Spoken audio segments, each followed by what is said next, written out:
The opinions expressed on this program are solely those of its hosts, guests, or callers, and do not necessarily represent the opinions of WTBR-FM, its management, other producers, or sponsors.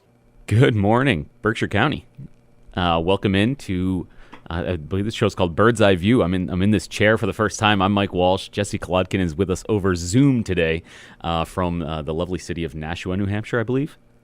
That's correct. Yeah, That's we're switching it up, people. Mike's in the chair. He's running this ship, so if things go wrong, it's his fault. Very likely. You, for all we know, nobody's hearing this right now. I assume someone will run in and tell us from PCTV or WTBR. We should mention, we're on WTBR 89.7 FM. We're separated because, we were together until like midnight last night out in Worcester. Yeah. But we got two more games coming up this weekend with the MIAA State Basketball Championships. It was Final Four week. So we were in Worcester back-to-back nights, Tuesday, Wednesday.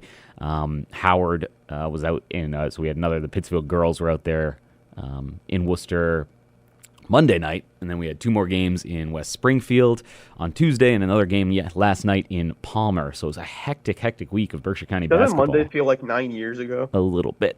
I was in Syracuse at that point. With you were in a different state. But it Berkshire County flexed its winter might, I guess would be the way to put it, and something they've been doing kind of.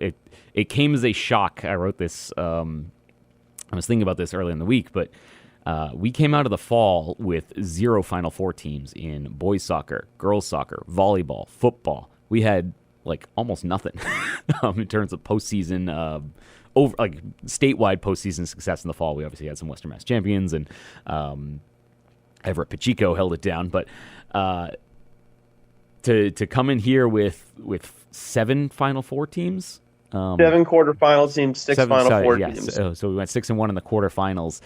So 6 Final Four teams. We're going to wind up with 2 more teams. The Monument Mountain Boys and the Hoosick Valley Girls will be playing this weekend. Should mention off the top here, Monument Boys will play at 2 p.m. on Saturday against Georgetown in the Division 4 state championship. And the Hoosick Girls will play against Renaissance on Sunday at noon, and that's the D5 Girls State Championship. Hoosick is the reigning D5 champ and beat Renaissance in the semis last year. Was that a Final Four game? Is that what that was? Correct. Yeah. That was a Final Four game last year at West Springfield. They won 57-49. Yeah, I mean, for me, it's kind of – because, in the 3 years that I've been in Berkshire County now, or the 3 winters I've been in Berkshire County has had at least one boys and one girls team in the basketball finals every year. So when Monument Mountain won last year, it was like, okay, we're continuing this, because there was a real chance that you put 6 teams in the Final Four and then only one makes it to the finals, which is, I mean, still very impressive, but feels kind of like a letdown. And Monument said, you know what, number 1 seed, that's too bad. Sucks to be you. And, they beat Holland Tech, which used to be Bark last year. They're the school rebranded, I guess. And now it's Berkshire County is once again an epicenter for basketball. And it's Monument said, clear your Saturday schedules. Anything you thought you might be doing, for me, snowboard-wise, you will no longer be doing. Will there be snow? That's a fair, at this point. Well, it snowed on our way out of Worcester last night. That's true. Just a dusting. But no, there's some cool spring skiing stuff going on this weekend that now we'll have to take a back seat to another trip to Lowell for our 4th. This has been 4 years of this tournament, and we've gone to Lowell every year. 3 times because of the Hoosick girls. So thanks to them for holding it down, keeping us. I was gonna say, do Adams Cheshire people have timeshares in Lowell, or even Worcester? Because it's the last. They know they must know the restaurant scene pretty well. Yeah. Yeah, the DCU Center, now Tsonga Center. It's they gotta have an Airbnb on standby or something, because they keep making this trip out there. Yeah, I don't know how you want to do this. We just start at the front of the week, or start with our two teams moving on here. Let's start with the 2 teams moving on. Let's start with the Hoosick girls, just because it's everything changes and they stay the same, and all the graduation, all the players who leave and the new players who come in. They got a bunch of freshmen and 8th graders who are stepping into legitimate roles, and they win 55-39. And the game's never all that close. and it's just kind of like this is a dynasty.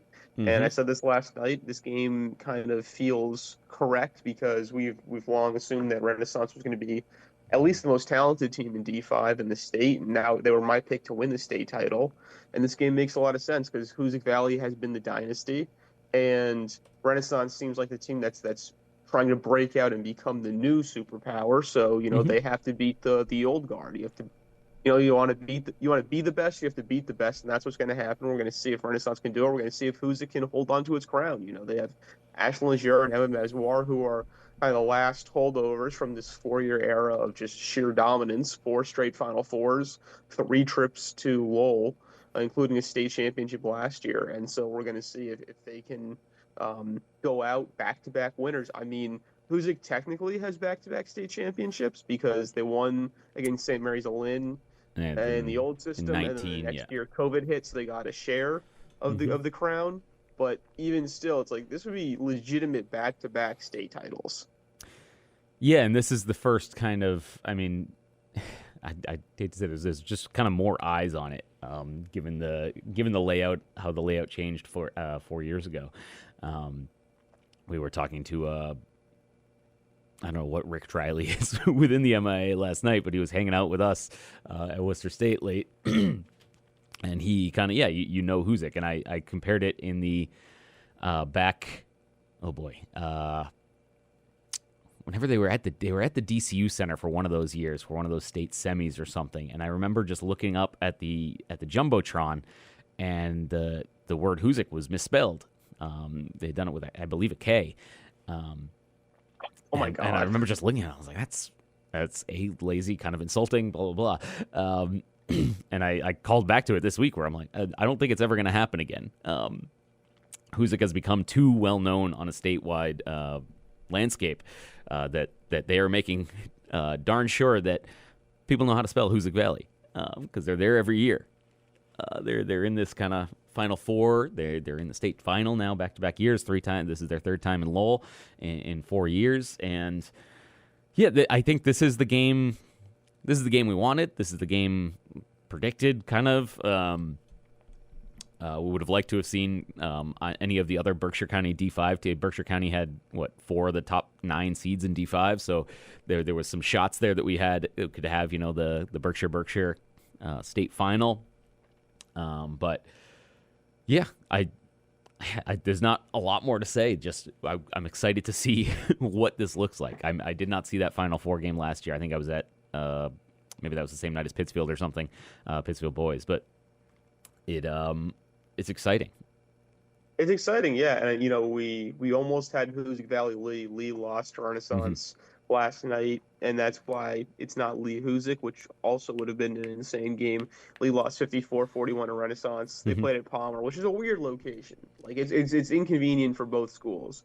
So I don't know what was happening with that one. I haven't talked to I haven't talked to Ethan yet, who's out there, but I'm just curious. Like, is it a quality gym? Like, as long as it's a quality gym, like Worcester North was okay, North High School in Worcester. I was like, okay, it's big, it's reasonably updated, new-ish, and West Springfield High School obviously is like a college level gym. But yeah, that's kind of been a thing I have with the MIA for this state semifinal round to not be playing them at college gyms, just to add some prestige to it. But Palmer High School it was, and Renaissance also beat Lennox in the that would have been round of 16, right?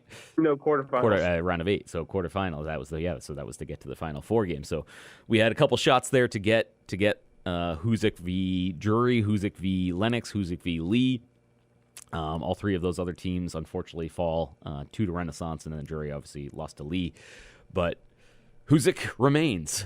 Pittsfield girls, I was going to say, like, okay, we have our 2 best teams in Lowell, but Pittsfield girls probably were they did beat Hoosick. And they kind of miss out on, they have to run into the 1 seed on Monday night in St. Mary's of Lynn, is that right? Yep. And that's actually the team that used to be a perennial thorn for Hoosick Valley. I believe Huzik lost Yeah, I state mean, that finals was to just them very much a a couple case of years. like the Pittsfield girls were excellent, and they just ran into a team that was better. You know, St. Mary's Olin was the 1 seed for a reason. They were large, they were quick, they were more athletic, and they had a good, or the good enough shooting night. So it was kind of just it's what happens when you run into a better team and you don't have the athleticism advantage. And that was kind of the end of it. So, it's tough. Yeah, if they were on the other side of the bracket, I think there was a very good chance they could have held on for an upset or made it to the state final. But it's tough. You got to play the 1 seed, and it doesn't always go well. But I mean, still, like this is an excellent season for PHS. This is one of their best seasons ever. Western Mass champs, Final Four. And Yeah, so it's about as outside of Desiree Powell, like every single starter is back. So the future is bright. There's a lot of it's hard to be like, it's a bummer, it stinks. You're on low, but you do leave the season with 2 trophies. You leave the season having kind of put Pittsfield back on firm footing in terms of postseason success. And yeah, you'll have plenty left in the tank, I guess, for next season. And if things continue to work out here, Christy Conyers in her first year wins the Western Mass title. Her first year as head coach, wins the Western Mass title, wins the Final Four trophy, gets kind of the Pittsfield girls over that hump that they had been struggling to get over since Peyton Steinman graduated 6-7 years ago, whatever it was. So tough to say it ended poorly, but they have a lot of memories to take with them. As did all these teams. You win that Final Four. I always target that. You win that Final Four trophy. That's kind of a signifier. As much as the PVIAC is cool, and we love covering that, and winning that means a lot. The Final Four trophy kind of signifies the MIA's version of you won a Western Mass title, because that's what that used to be. Essentially, you would win a Western Mass title, you would go to the state semis. So getting that is I guess just a little bit of an extra boost to winning Western Mass title, or you get it because you lost in Western Mass, like the Drury boys did, or the Taconic boys did, or the Lennox girls unfortunately could not, but. The Drury boys similarly got kind of run over by a 1 seed, and a 1 seed that they unfortunately are all too familiar with in Pioneer Valley. And Pioneer, beats them 3 times this year. None of them, I don't believe, were particularly close. Maybe that second game at Drury was at least a competitive game. This one got out of hand. I believe Drury had 2 points in the second quarter, 1 point in the third quarter, and that's kind of all she wrote for the Blue Devils. Yeah, that was, and unfortunately, Pioneer Valley was just better.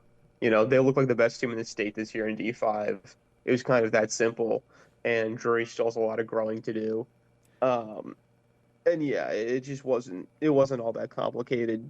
Pioneer was just better this year. They beat them twice. Mm-hmm. And yeah, I mean, it still was a good season for Drury. As you said, got the Final Four trophy after missing out on Western Mass title.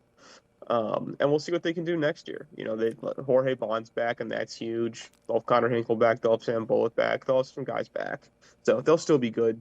But yeah, it's definitely just like the way they went out is tough, even though it was a very, very good season. Yeah. It's a step forward. They continue to take a step forward. Last year's loss to Pioneer Valley was I guess more competitive, arguably, but it was a round earlier.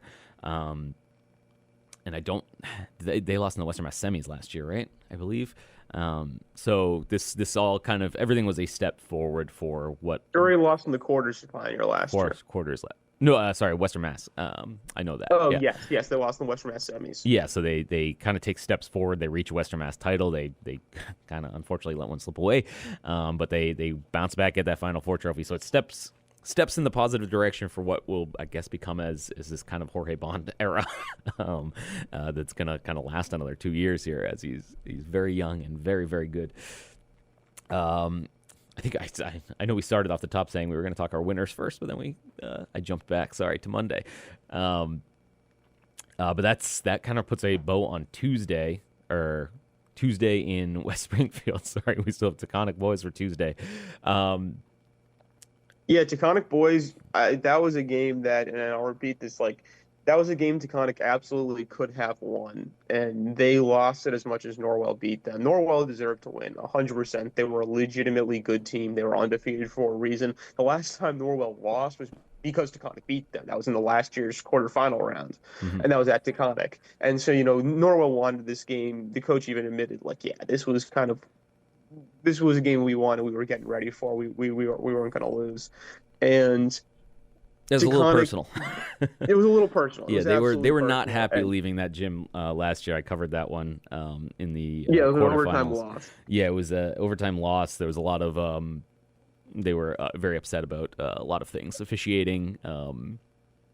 As a lot of teams who played Christian Mitrovic would get upset about, they had to play Christian Mitrovic, which is no easy task. He does a lot of things that frustrate you as a basketball team. Well, and pregame Tuesday, Bill Hayfie said, he was pointing at like 3 different players from Norwell, and he's like, yeah, that's basically their version of Christian Mitrovic, which is an immense sign of respect, and you could see it because, they played an extremely physical defense, though the officials let them play with a lot of contact, and Taconic never could get comfortable beating the press. Actually, they just couldn't beat the press defense, and they had entirely too many turnovers, just dribbling the ball poorly, losing the ball, throwing the ball away into traffic, all that kind of stuff. And the offense fell apart, and so the defense could only do so much.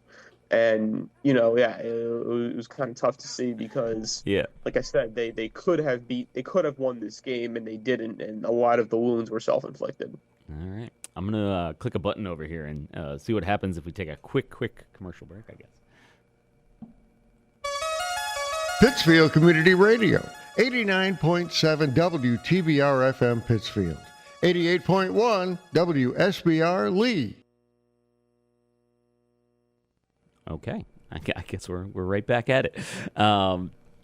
So Mike Walsh here, Jesse Klodkin with us over Zoom from New Hampshire. We are kind of out in the field all week with all this stuff going down, all the MIA Final Four stuff. We'll have 2 teams this weekend. We talked the Hoosick girls before the break. They will play Sunday at noon against Renaissance in the MIA D5 state championship game. And we could transition from there. We were just talking to Taconic boys. I just gotta say I just compared the vibes. The vibes during the Taconic game were just kind of not great. They got thrown off their game real early, whether it was foul trouble, that press, Elijah Harewood's not available. They just were never able to get comfortable in that game. And you compare that to going into that gym last night at Worcester State, and Monuments, the student section made sure that they were not going to be uncomfortable. They were going to feel like they were playing a relative, as much of a home game as you could play when you're in Worcester compared to Great Barrington. And it showed a lot given, they were down 8-0. They were down 6-0 within a minute. It seemed like they had, 3 turnovers, 3 baskets the other way. And then, it gets to 8-0, but they never felt uncomfortable, I guess, is my point. Yeah, it was it's what we've come to expect, and we probably shouldn't, but it was an incredible show of support from the Great Barrington community. And I was told there was 2 school buses that went out, and there was probably 200 Monument students there. There was at least 300 just kind of other fans there. So, you had like 500 people in the gym for Monument in this game, and they completely dwarfed Burke, which, is the Boston school, had nothing on them. And so the whole time it's just packed and loud for Monument. And so whenever they score, all of a sudden they have juice. And Manny Brown said it after the game, they gave us a lot of energy. We fed off it. We needed it. They're trying to win from them. Ooh, we got a little Henry, we're gonna have a little Henry radio Walsh sighting there. Yeah. I've had does he have anything to say? Does he have any little tidbits? He was not at the game last night. Unfortunately, he's like, my dad has been missing for the past 3 nights. In any case, this was once Monument got out, it tried to play its press against Burke, and that was a mistake. And you just cannot keep up with a team like that. They were just flying down the court. They were scoring in transition, and once Monument got out of that, went to the half-court defense, that's when everything changed because they were able to slow the Bulldogs down, and they were able to get Dom Kaludi going, and that was the key to the game because he had a height advantage over the other team center, over Burke's center, Holland Tech center. Ugh, and this is so stupid. So they're now Holland Tech. They used to be Burke. I'm just calling them Burke because literally on it they changed the name of the school and didn't buy new uniforms, which is like it was so lazy. In any case, he had a height advantage, but he had a jumping advantage because the other kid looked like an offensive lineman. And so Kaludi just pulled down a whole lot of rebounds, and that just limited Burke to so many one-and-done opportunities. And Monument was, just able to stop them. He get stops, and then they started scoring. And, in the game that they lost in the quarterfinal last year, they just couldn't hit anything. And in this game, they started hitting shots. And that was huge. Manny Brown, 2 of 3 from 3 to start the game. Griffin McElroy was 1 of 2 in the in the second quarter. They both were missing a bunch, and then you got a little worried. And then in the third quarter, McElroy hits his first 3 threes. Just sinks them. And all of a sudden now Monument's got juice, and the student section is feeling it, and he's feeling it, and the team's feeling it. And Manny Brown is scoring in transition, and Isaiah Kiefner is getting all these big rebounds, and he's dishing it to Kaludi in transition, who's just kind of laying it in, and the whole thing fed off of it, one after another. And so Burke, instead of being able to dictate pace of play, now they had to play keep up. And that was huge because I think you could tell they weren't used to that, And then when it came down to it, I've said this a million times here on the station, make your free throws, right? Control what you can control, make your free throws. And Manny Brown had these 2 back-to-back transition layups where he went the full court, and just the most insane finishes you're going to see, just off the glass in the air with a defender on him. And then Burke hits a 3 to make it a 1-point game. And Isaiah Kiefner is sent to the line with 2 free throws, and Monument has a 1-point lead with less than 25 seconds left, and he hits both. And then Griffin McElroy is sent to the line with a 2-point lead, and he hits both. And so it's just, okay, do what you can do, right? Control what you can control. Make your free throws. And Monument won 68-65 because they did the little things at the end and they iced the game. And I love what Isaiah had after the end because he was like, he admitted being very, very, very nervous, with the free throws. Yeah. And then I asked him, okay, but Griffin, and he's like, oh yeah, I was just waiting for the ball to go through the net and play defense because it's Griffin, which I was cracking up about. Yeah. They have a lot of confidence. You said, them trying to press Burke was a mistake.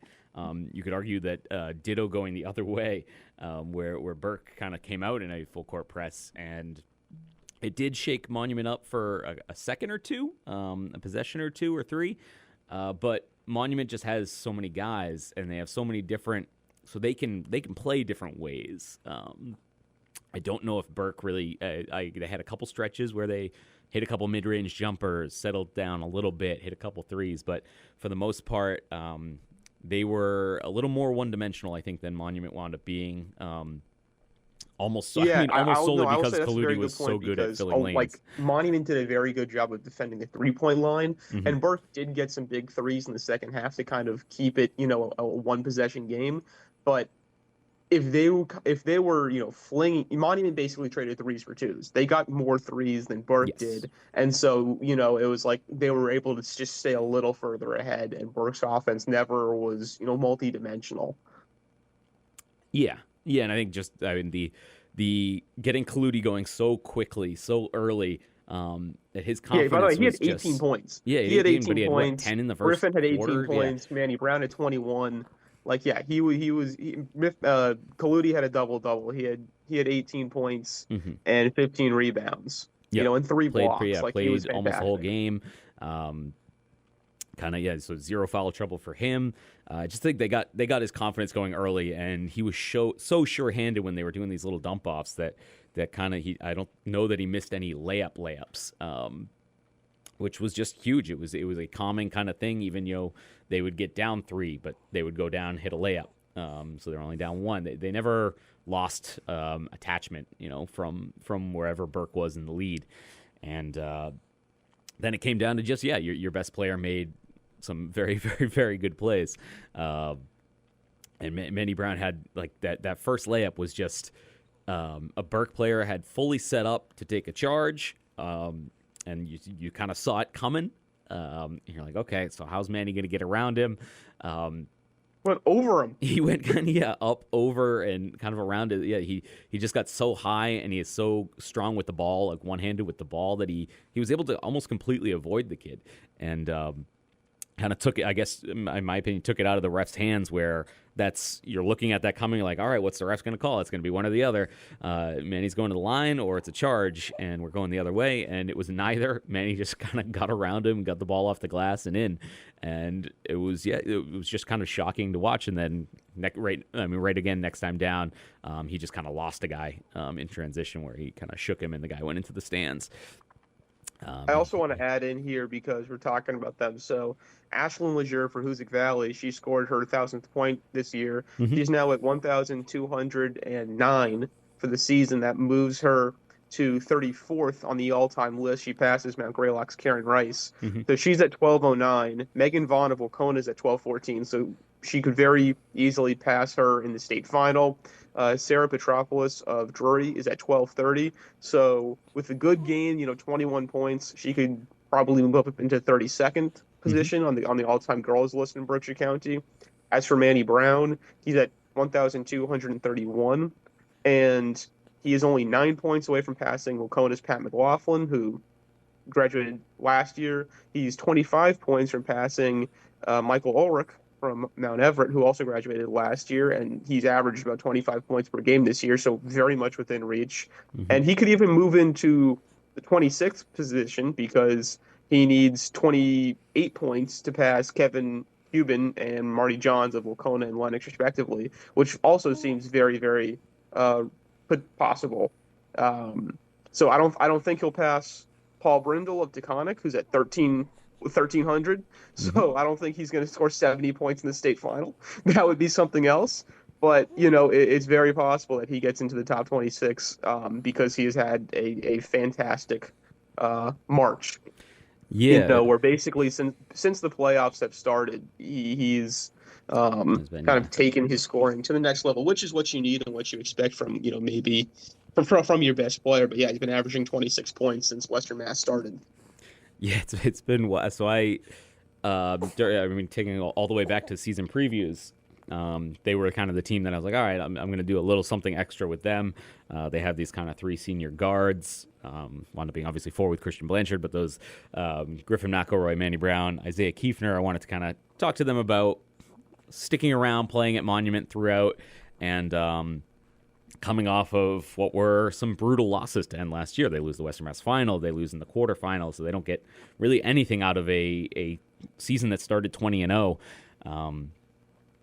And just you talking about that brought to mind when I talked to Randy Coldis afterwards while I was down there for previews, and he's like, yeah, Manny, if he averages about 20 a game, he might hit 1,000 points this year. And he's like, but he's fully capable of doing that. Like he was assuring me, and I was like, oh, okay, like cool. We'll keep an eye on it at the end of the season. And little did he know he was going to have what do you have, like a 50 burger, like 3 games into the season? Yeah, well, his first game against Drury, which obviously we just talked about Drury going to the Final Four, mm-hmm. He had 30 against Drury in his first game. Then in the second game against Belchertown, he dropped 50. Yeah. And so like, okay, yeah. All right. So we're talking a different level very of score right now. And he only had 9 against South Hadley in their third game. It's like, okay, well, all right, maybe it's come to earth. No, next game against Clinton, he had 31. Yeah. So it's just, and actually that game against that game against South Hadley where he scored 9 is his only time this year scoring single digits. Single digits, okay. Yeah, it's another level of score. It's a level beyond. I mean, we've had a lot of kids. We had 5,000 point scores last year. In boys and more. In just looking back at the last few years of Wacona guys, Kevin Hubin was right there as well with Brody Calvert. Guys kind of setting records, and this is it's a different level of versatility, I guess, or just skill with the ball in his hands that we really haven't seen. Going back to, you go back to Scott McGuire, who's now number 2, I think, in the Berkshire County history for scoring. He was probably 6 years ago at Drury, but Manny Brown is, he's taking it to a whole nother level, and to be doing this in a state semifinal, in Final Four games, in Western Mass finals, he's something else. He is something else. Yeah. So once How again, much time do we have left? like 15 seconds. So once again, as we wrap here, 2 state championship games this weekend coming at you. Monument Mountain boys, they are the number 5 seed in D5. They will play the number 6 seed Georgetown. That's Saturday at 2 p.m. And Sunday at noon, Hoosick Valley, the 2 seed, will play 5 Renaissance, noon, both games in Lowell. But that's going to do it for us here. Jesse Kolodkin, thanks for joining us from Nashua, New Hampshire, over Zoom. I'm Mike Walsh. This has been a bird's eye view here on WTBR.